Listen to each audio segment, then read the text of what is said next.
Terima kasih Anda masih bersama kami pemirsa, dialog bersama Ketua Umum Asosiasi Fintech Pendanaan Bersama Indonesia atau OFPI, Encik S. Jafar. Kita lanjutkan kembali. Pak Encik, ini tadi kita juga sudah membahas terkait dengan ketidakpastian ekonomi saat ini ya. Bagaimanapun kalau kita melihat dari kebutuhan pembiayaan untuk permodalan, ini kan masyarakat UMKM juga membutuhkan. Nah, dari awal tahun sejak adanya ketidakpastian ekonomi ini seperti apa trennya? Apakah ada kenaikan atau justru ada penurunan yang signifikan?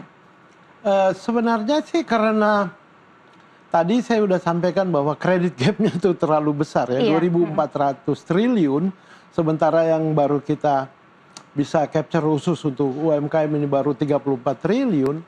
Jadi sehingga kalau kita lihat tren daripada pinjaman daring ini ya setiap bulannya tentunya naik ya. Nah, cuman karena masih jauh nih, masih jauh dari 34 triliun ke 2.400 ya. Jadi artinya kuenya ini masih besar banget ya.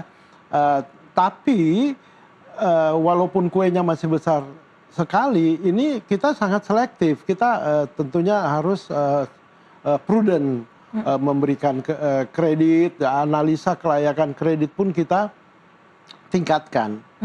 Apalagi untuk suku bunga kredit perbankan ini kan juga mengalami kenaikan yang sudah di level 5,5% ini yang baru. Apakah ini juga menjadi salah satu momentum peluang juga untuk pinjaman daring atau seperti apa nih Pak sebetulnya kondisinya? Sebenarnya bukan peluang karena bank dan Pindar ini bukan kompetitor. We are the different market. Selalu diluruskan terkait dengan itu ya Pak ya? Market ya. Sekarang itu 60% sebenarnya pembiayaan dari 100 triliun lebih itu dari bank. Jadi bank ini adalah kita partner, kita kolaborasi dengan bank. Sehingga namun kalau bunga bank naik tentunya kita punya cost juga akan naik. Gitu. Sampai saat ini kami melihat bahwa kenaikan bunga masih controllable, masih controllable. Jadi sehingga belum adanya peningkatan yang signifikan, ya. Tetapi ya kita amit-amit kita khawatir kalau tahun kayak 98, 97, 98 itu bunga bisa 60%, baru kita mungkin akan terpengaruh. Namun saya mau sampaikan bahwa 60% pembiayaan itu di sekitar 61 triliun itu dari bank. Jadi kita ada program channeling dengan bank. Jadi lendernya, sources of fund-nya itu dari bank. Sehingga kalau ditanya apakah berpengaruh atau tidak dengan adanya kenaikan bunga bank ini, pasti berpengaruh. Tetapi saya mau tekankan lagi, we are not the kompetitor daripada bank ini. Jadi itu yang perlu dipahami oleh masyarakat. Betul. Ya, karena banyak sekali yang punya persepsi bahwa ada dua pilihan antara bank dengan pinjaman daring, tapi sebetulnya sedikit banyak ini memiliki korelasi yang juga pengaruhnya juga sama gitu ya. Nah, belum lama ini juga Pak, puluhan perusahaan fintech lending ini kan dilaporkan ke KPPU terkait dugaan praktik industri. Seberapa besar kasus seperti ini juga mempengaruhi kepercayaan publik terhadap fintech pendanaan dan apa pelajaran terbesar yang juga menjadi bahan evaluasi? Ya, sangat mempengaruhi karena terutama investor, satu investor dari luar negeri, yang kedua lender dari luar negeri, yang ketiga adalah masyarakat itu sendiri, ya. Kami dari awal sudah menyampaikan bahwa tidak ada kartel di sini. Kita tidak pernah mempunyai niat jahat untuk menentukan bunga. Bunga ditentukan hanya untuk bertujuan melindungi konsumen. Jadi consumer protection sih sebenarnya. Ya. Sehingga apa yang kita lakukan yaitu kita melakukan batas atas agar supaya bunga ini tidak gila-gilaan, tidak gede, tidak barbar.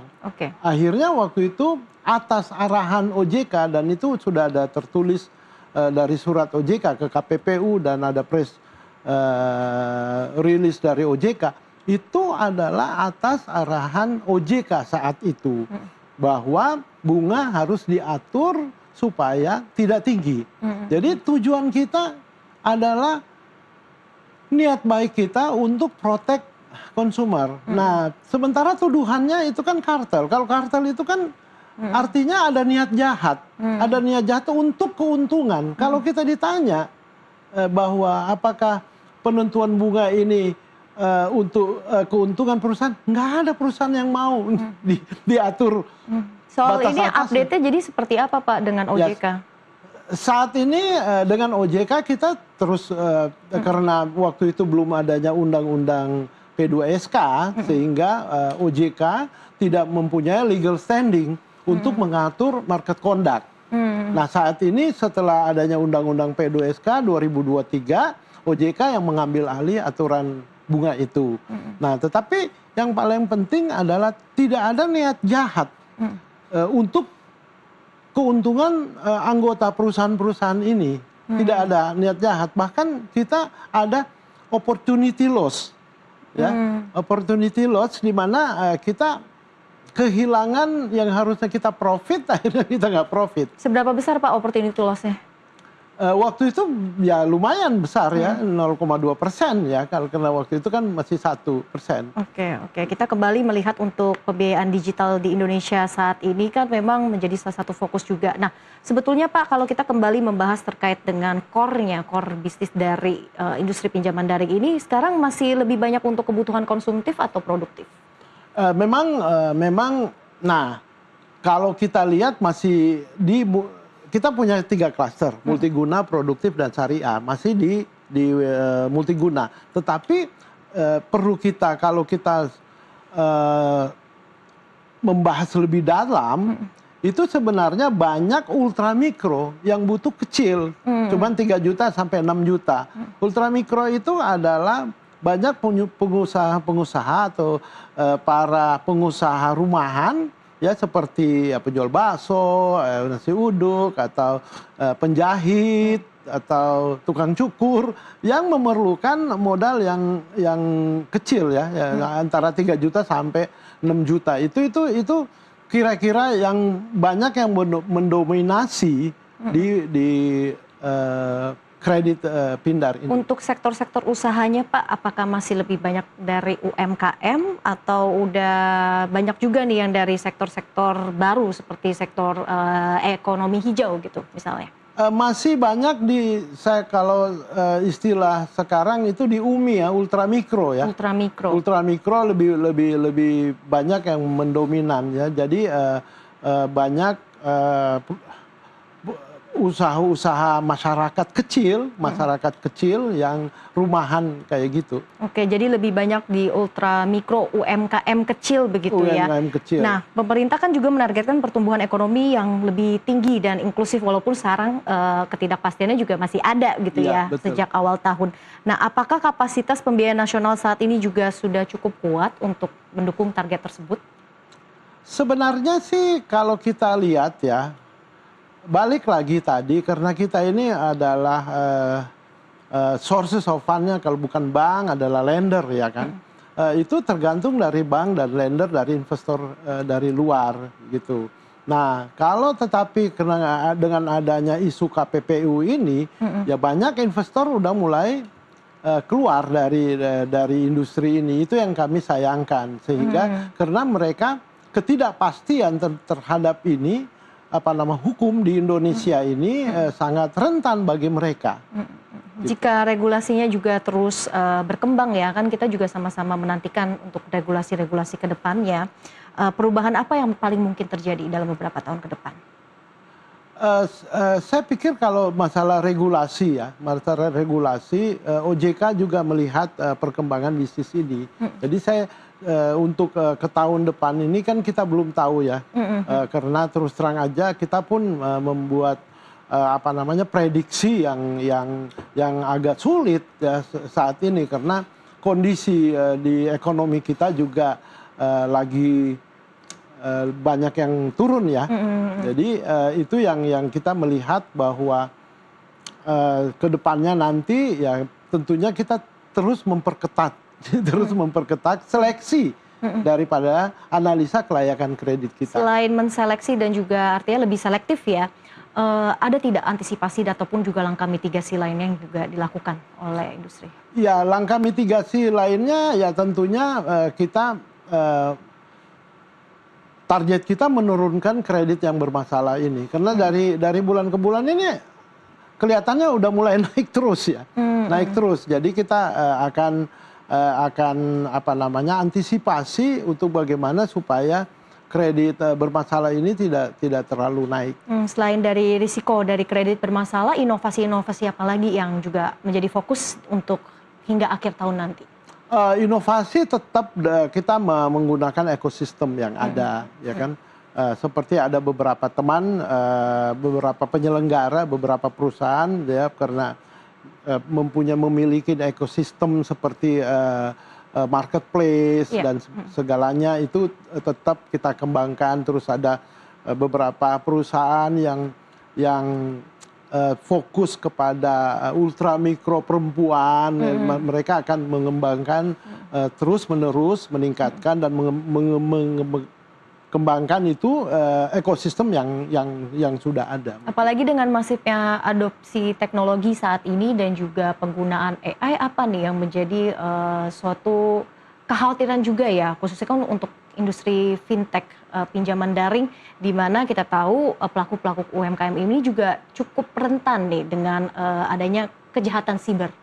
Ya, edukasi dan literasi kita terus lakukan kepada masyarakat UMKM maupun ultramikro ya. Terus kita lakukan edukasi untuk kejahatan untuk menghindari kejahatan cyber dan sebagainya. Oke, dalam beberapa tahun ke depan Pak, indikator apa yang juga membuat AFPI ya begitu yakin bahwa industri pembiayaan Indonesia ini saat ini sudah berjalan dan sudah berada di jalur yang tepat? Ya, kami sudah yakin bahwa sudah berjalan di jalur yang tepat karena kita lihat bahwa credit gap tentunya masih cukup besar ya, dan apa yang ekosistem kalau dibanding di 2018 ya, ekosistem 2026 ini ya sangat jauh berbeda dengan dibanding 2017-2016 ya.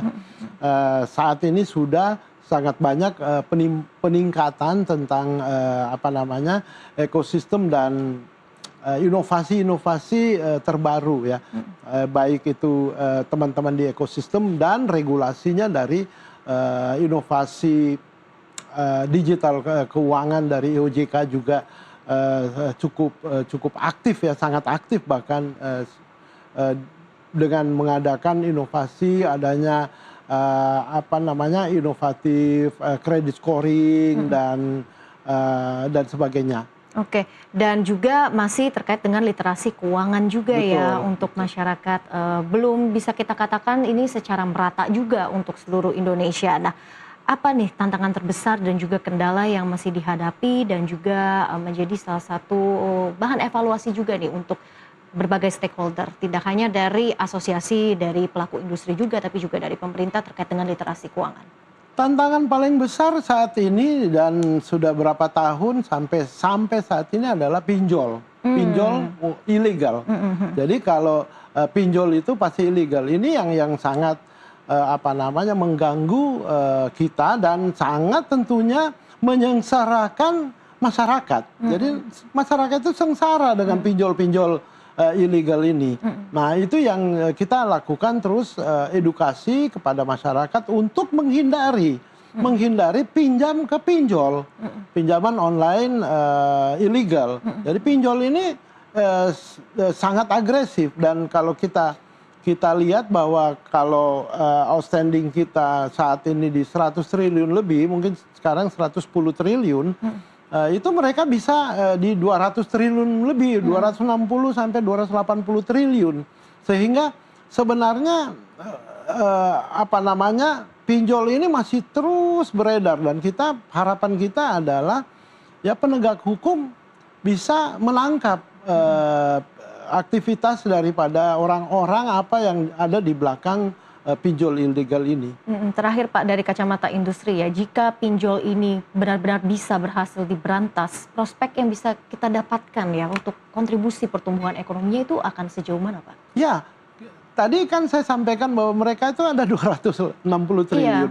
Sehingga kalau bisa, memang, tapi dulu 400. Jadi pelan-pelan masyarakat kita edukasi untuk beralih ke jalan yang benar. Iya. Jadi kalau ditanya prospeknya, kita ada prospek 200 triliun di sana tentunya.